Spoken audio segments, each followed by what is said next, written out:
At 5:17 a.m., her sleeve slipped while pouring his coffee, revealing dark purple bruises that wrapped around her wrist like ugly bracelets.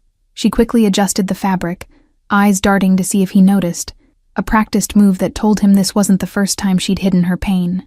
Samuel Donati sat alone in the corner booth of the Sunrise Diner, the same spot he'd claimed every Tuesday morning for the past 3 months since expanding his business to Newark.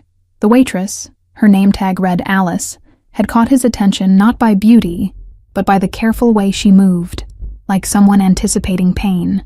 Outside the diner's windows, Newark was just waking up, streetlights still glowing against the pre-dawn darkness as early workers hurried past.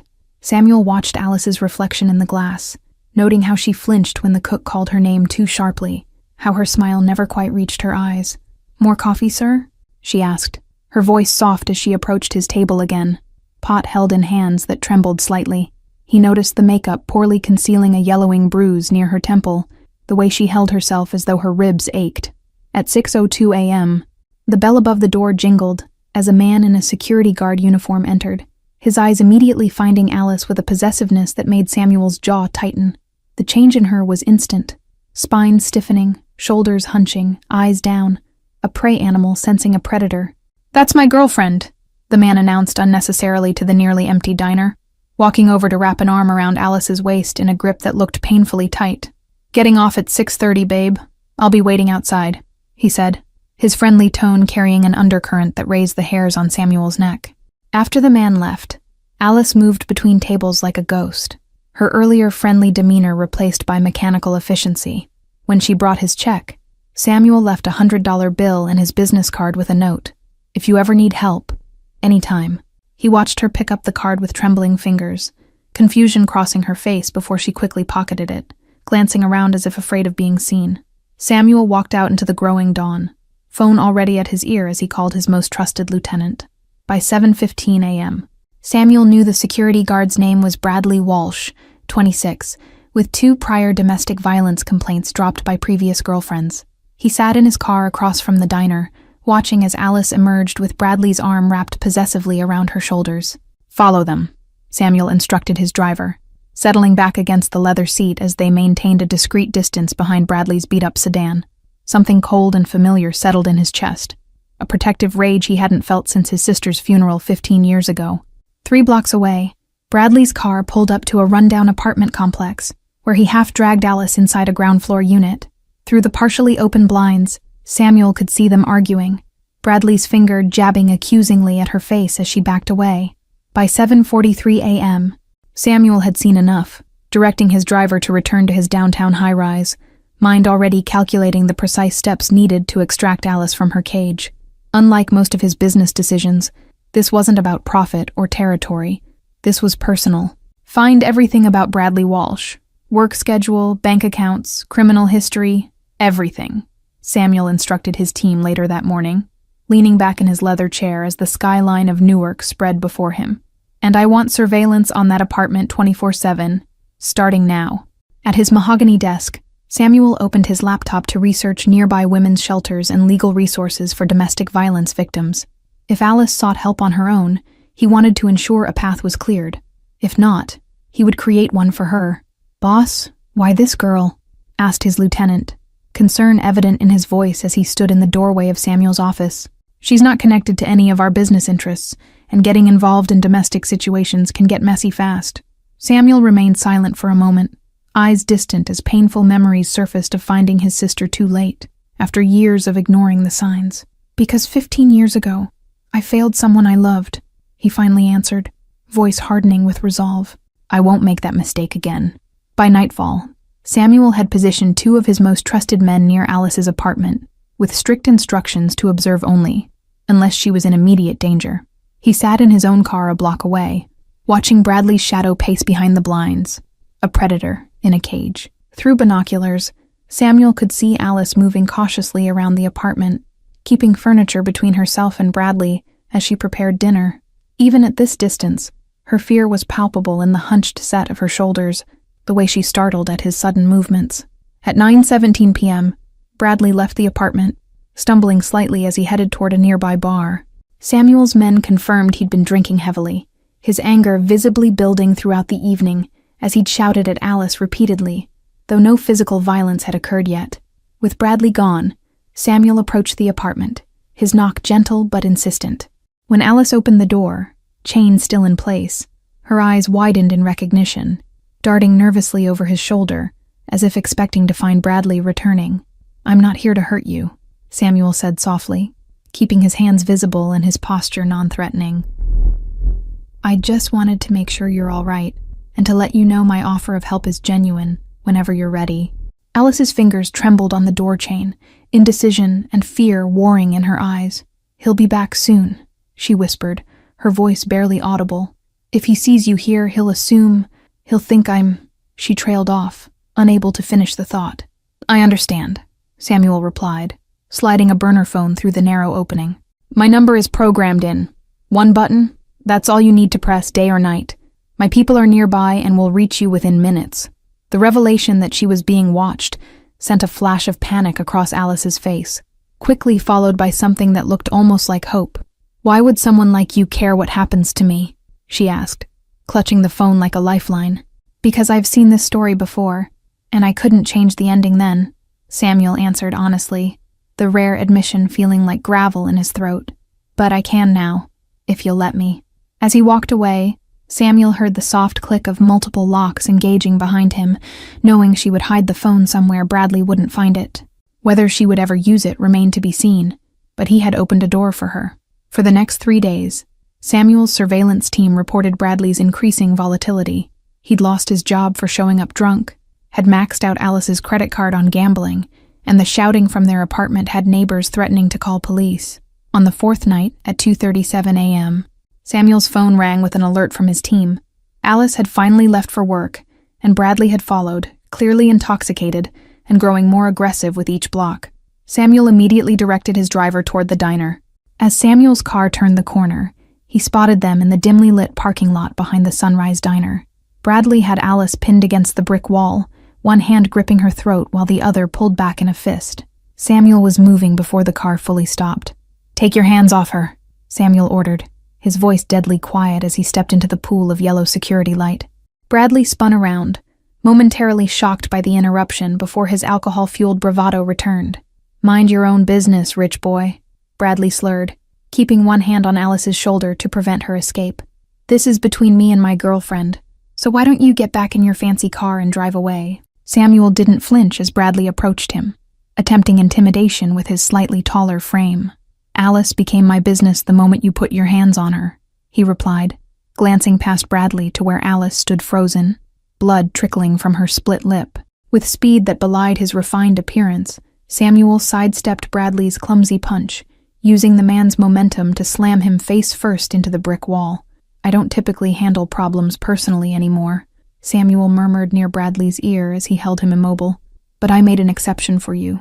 Samuel's security team materialized from the shadows, efficiently restraining Bradley despite his drunken struggles. "Take him somewhere private," Samuel instructed them, his tone making it clear this wasn't their first such intervention. "Explain the new rules very carefully."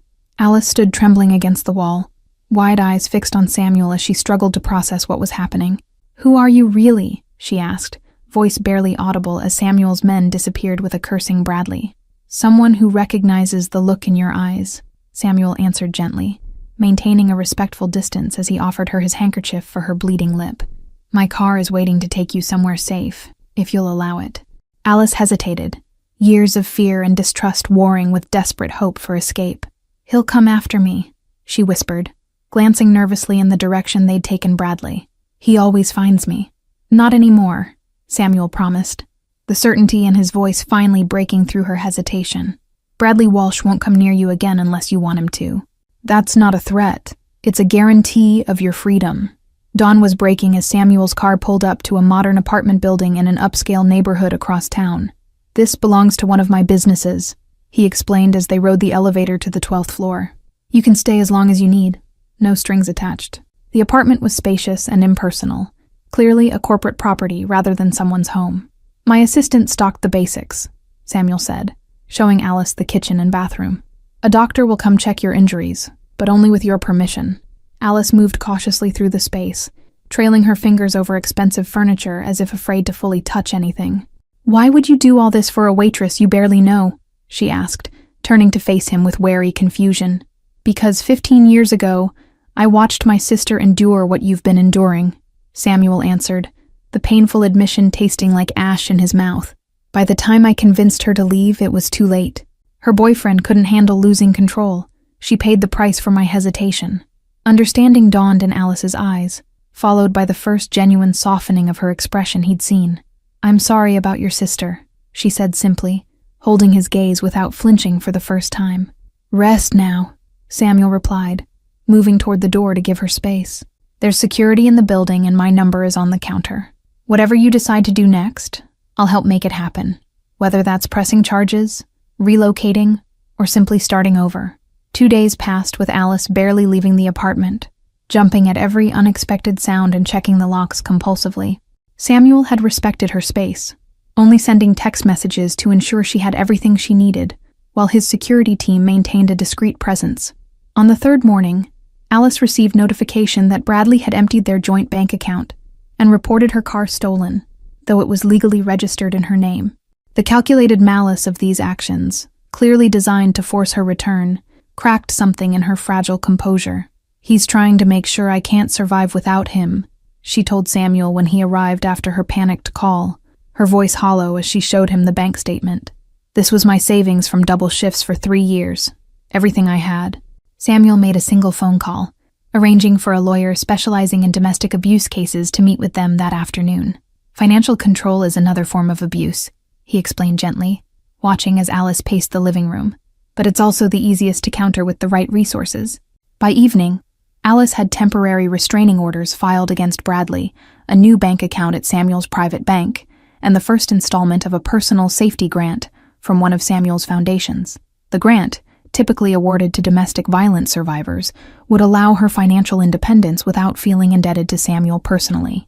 At 11:43 p.m., as Samuel was reviewing business contracts in his home office, his security team alerted him that Bradley had been spotted outside Alice's apartment building, clearly intoxicated and attempting to bribe the doorman for access. Samuel was in his car within minutes. The rain fell in sheets as Samuel arrived, finding Bradley being physically restrained by his security team in the building's underground parking garage. "I know she's here," Bradley was shouting, struggling against the men holding him. "Tell your boss I want my property back." Samuel stepped from the shadows, adjusting his cuffs with deliberate calm that belied the cold fury in his eyes.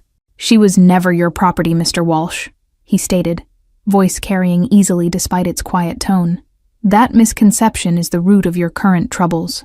Bradley's bloodshot eyes widened with recognition, quickly narrowing with hatred as he renewed his struggles. "You think you can just take her? She'll come crawling back. She always does.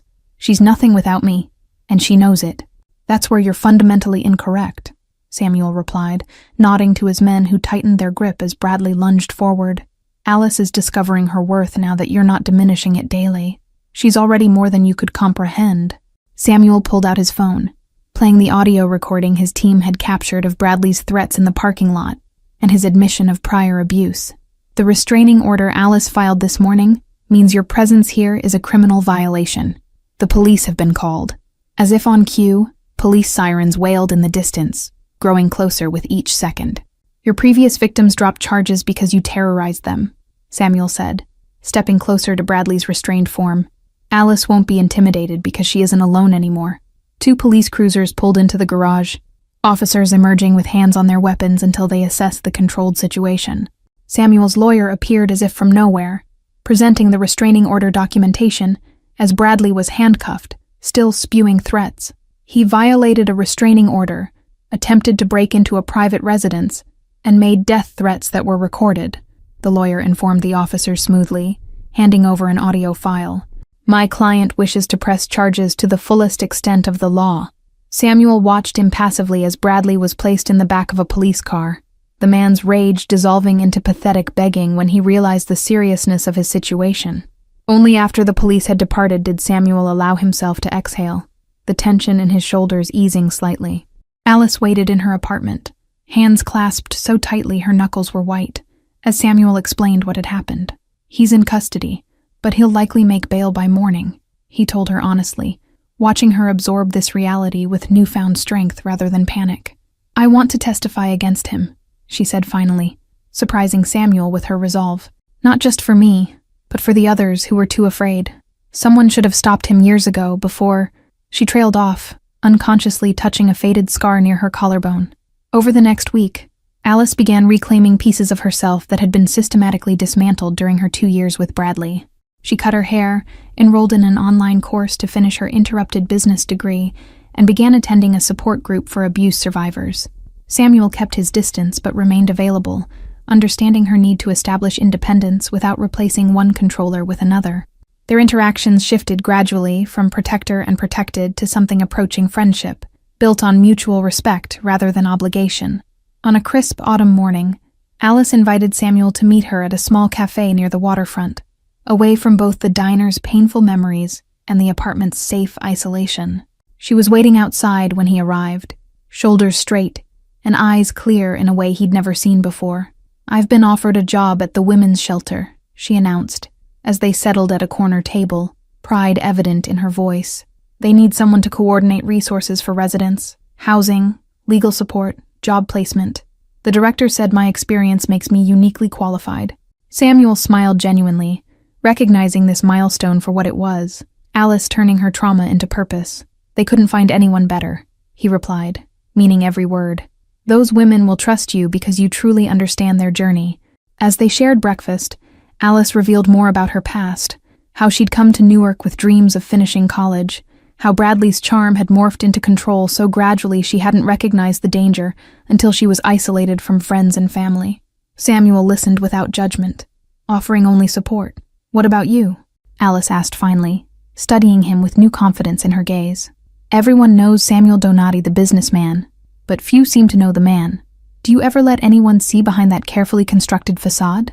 The question caught Samuel off guard, accustomed as he was to maintaining professional distance in all relationships.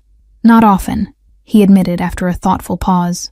"In my world, vulnerability is usually weaponized against you at the first opportunity." As weeks passed, their meetings became a regular occurrence.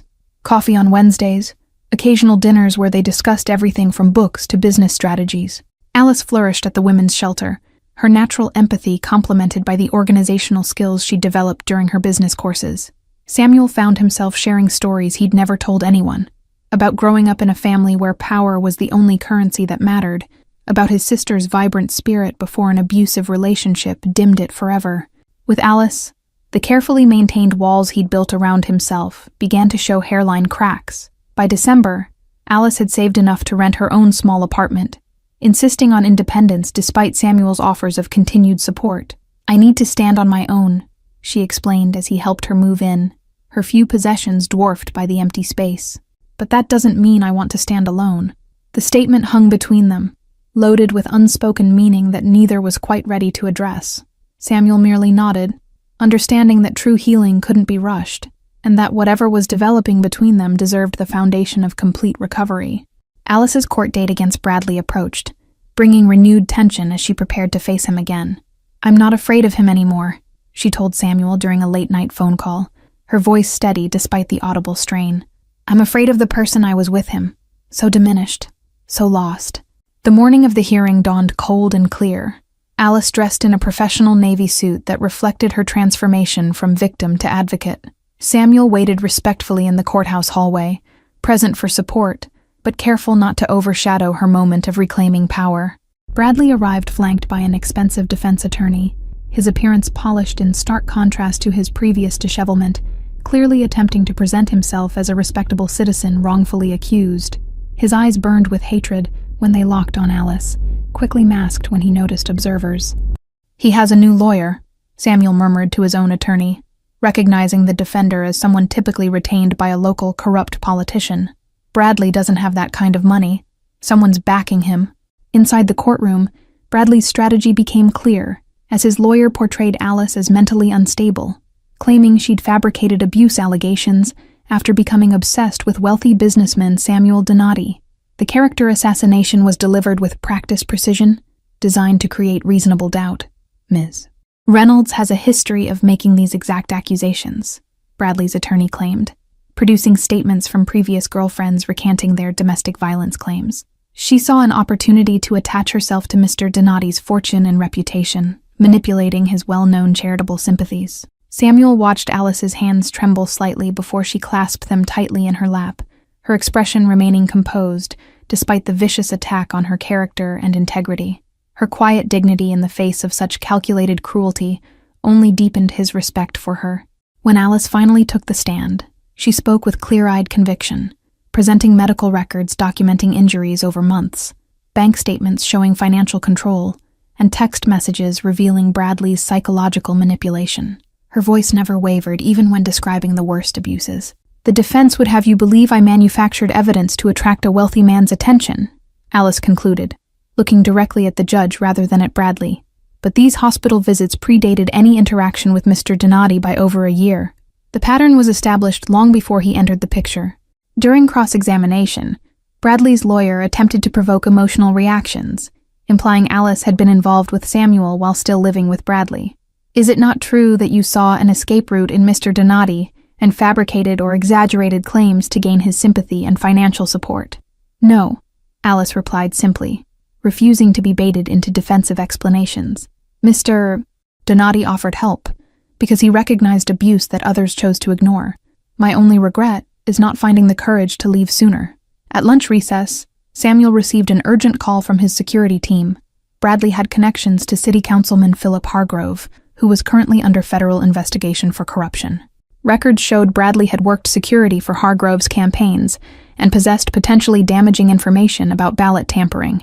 "They're protecting each other," Samuel realized, pieces falling into place as he shared the information with his attorney. "Hargrove's funding the defense in exchange for Bradley's silence about election fraud. That's why they're attacking so aggressively. They need to discredit Alice completely." When court reconvened, Bradley took the stand, presenting himself as the victim of a vindictive ex-girlfriend and her wealthy new benefactor. His performance was compelling, voice breaking at appropriate moments, expressing confusion and heartbreak over Alice's sudden accusations. "I only wanted to help her," Bradley claimed, eyes downcast in practiced remorse. "She struggled with anxiety and jealousy, often accusing me of things I never did. The bruises came from an incident where I had to restrain her during a panic attack to prevent her from harming herself." Samuel felt Alice stiffen beside him at the blatant lie, her breathing becoming shallow as Bradley systematically rewrote their history, painting himself as a concerned boyfriend, overwhelmed by Alice's fabricated mental health issues. The character assassination was as violent as any physical abuse. During a brief recess, Samuel stepped into the hallway, making a call to his most trusted investigator. "I need everything on Councilman Hargrove and Bradley Walsh's connection. Phone records, meetings, financial transactions, everything. If they're coordinating, there will be evidence." "We have a problem," Samuel's attorney informed him when he returned to the courtroom. "The judge is showing clear bias toward Bradley's defense.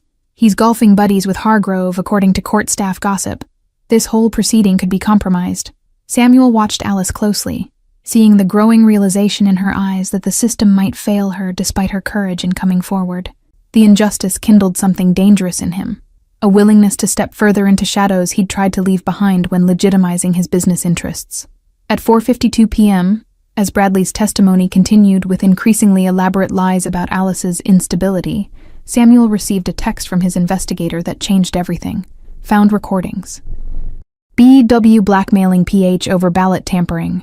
PH paying BW's legal fees through Shell Company. Judge receiving donations to re-election campaign from same Shell. "We need to pause these proceedings," Samuel whispered urgently to his attorney, sliding the phone discreetly across the table. "This goes beyond domestic violence.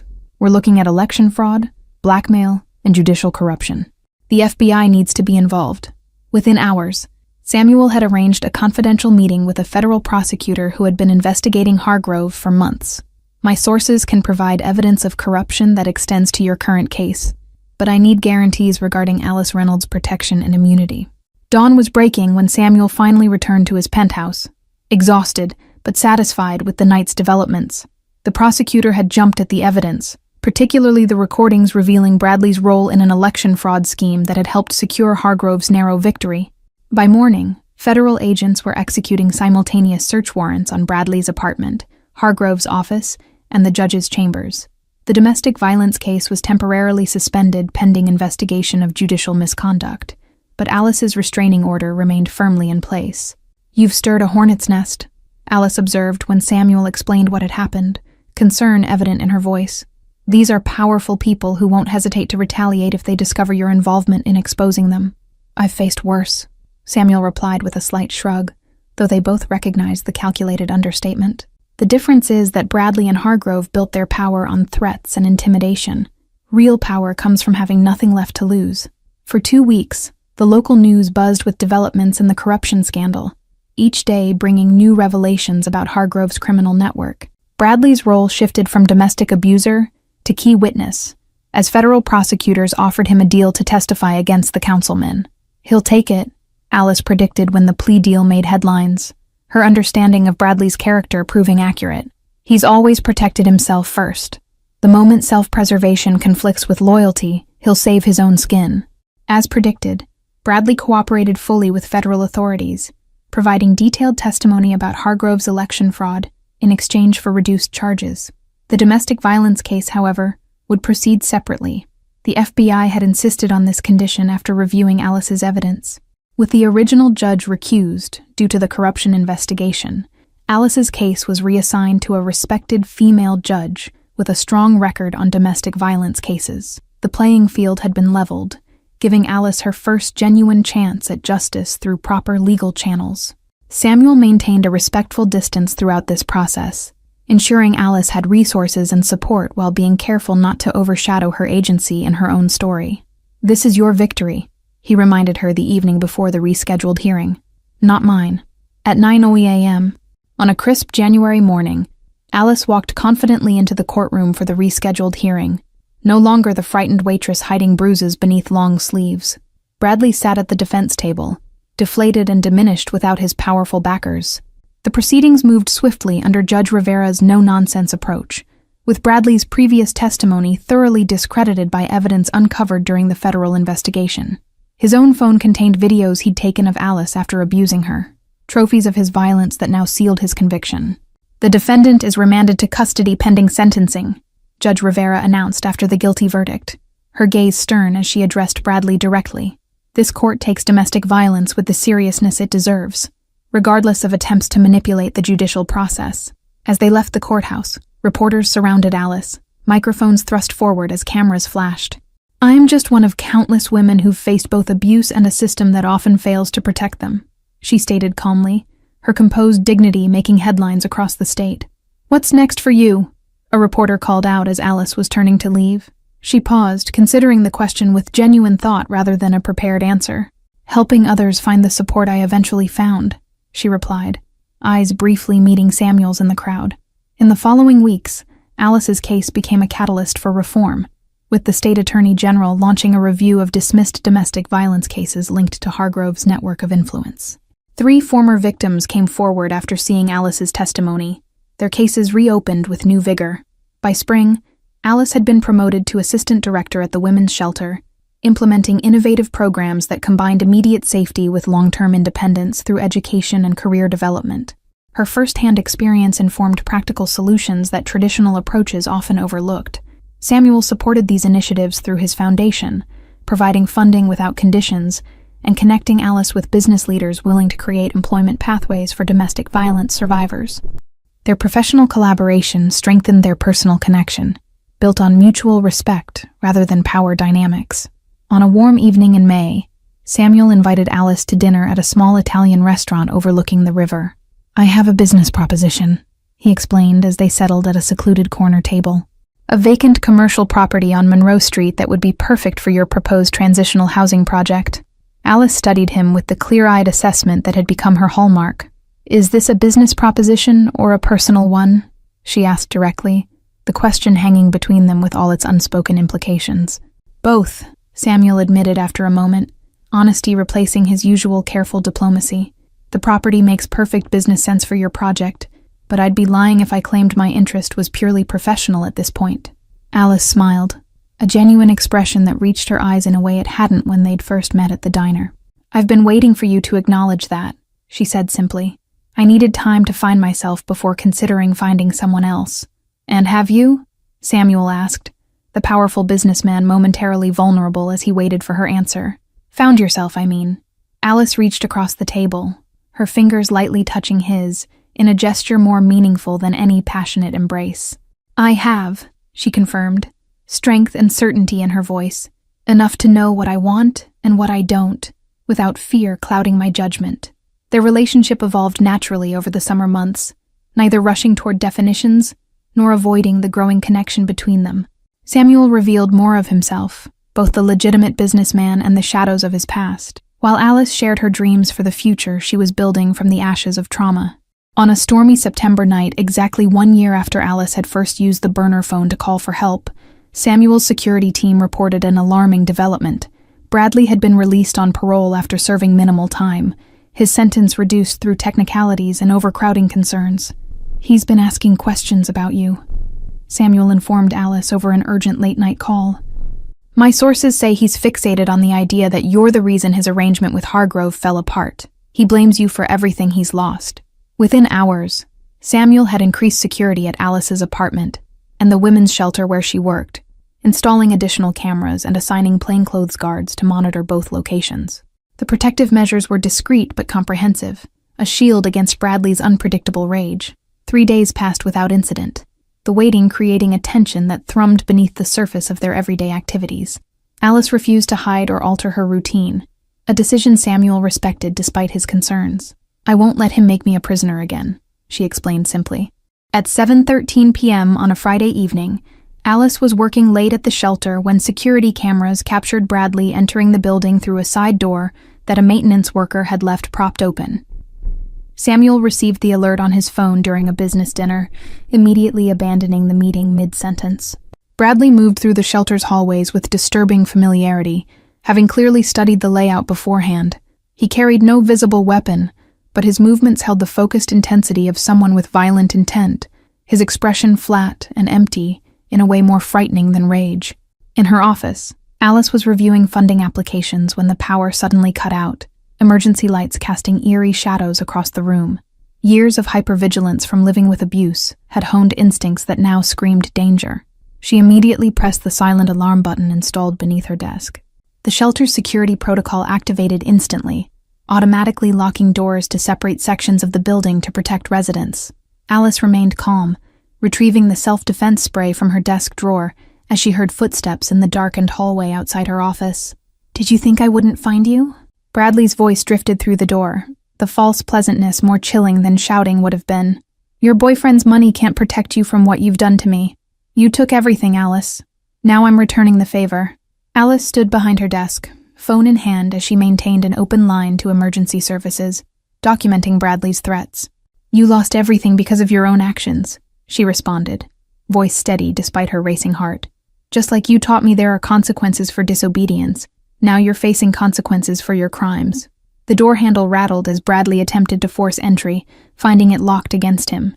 Always hiding behind locked doors now, he taunted, voice hardening with frustration.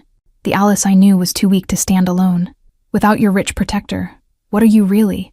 I'm the woman who survived you, Alice replied, genuine strength replacing the defensive posture of victimhood. I'm the woman who helped put you in prison, who helped other women escape men like you, who rebuilt everything you tried to destroy. I don't need to hide anymore, Bradley. In the distance, sirens wailed as police responded to the shelter's alarm, the sound triggering a shift in Bradley's demeanor from calculated to desperate. The pounding on the door intensified, wood splintering under the assault of what sounded like a fire extinguisher from the hallway. Alice gripped her desk, memories flashing of the first time Bradley had broken down a door to get to her, how she'd cowered in the bathroom corner, praying for rescue that never came. This time was different. She stood tall, eyes fixed on the weakening door, mind clear and focused on the self-defense techniques she'd mastered over months of training. Through the shelter's security feed on her phone, Alice glimpsed Samuel arriving at the building, his normally composed features hardened with determination as he coordinated with police. Their connection had grown from rescuer and victim into something balanced and healing, a partnership that had helped them both confront buried wounds. You should have stayed gone, Bradley, Alice called out, her voice steady as she positioned herself strategically in the room.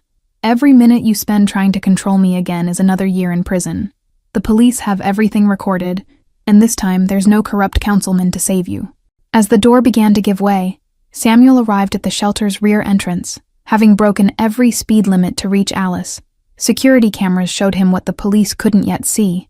Bradley had wedged the fire extinguisher to break down the door while he positioned himself to ambush responding officers at the main entrance. He's creating a diversion, Samuel realized, redirecting the approaching police through his security team's radio link.